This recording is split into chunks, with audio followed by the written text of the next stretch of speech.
इलेक्शनचे result आले आणि Sensex 4300 पॉइंट्सने पडलं. ह्या सगळ्यामुळे तुम्ही घाबरलात का?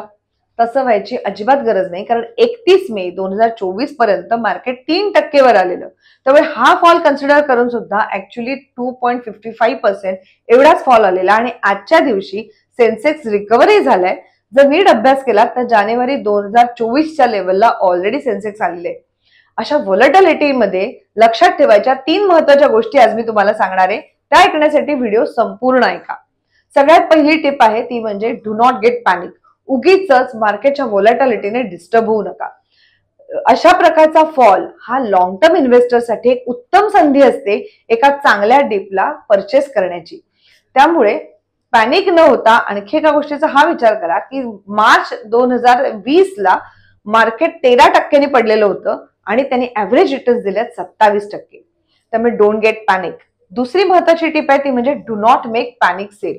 या परिस्थितीमध्ये एक्झिट करायची वेळ नाहीये, तर पेशंटली मार्केटमध्ये राहण्याची वेळ आहे चांगले रिटर्न्स कमवण्यासाठी. जर तुम्हाला या अशा व्हॉलॅटिलिटीने भीती वाटत असेल तर थोडी डेट इन्व्हेस्टमेंट किंवा सेफ इन्व्हेस्टमेंट वाढवू शकता. आणि तिसरी महत्वाची टिप म्हणजे इमर्जन्सी फंड्स. जर तुमचे इमर्जन्सी फंड्स असतील तर या काळामध्ये कुठलीही फायनान्शियल रिक्वायरमेंट तुमची असेल तर स्टॉक मार्केटमधल्या इन्व्हेस्टमेंटला तुम्हाला हात लावायची गरजच लागणार नाही. या अशा प्रकारच्या टिप्स ट्रिक्स ऐकत राहण्यासाठी अर्थातच वेल्थनेसला फॉलो करा, शेअर करा आणि पुढच्या आमच्या अशाच व्हिडिओसाठी स्टे ट्यून्ड.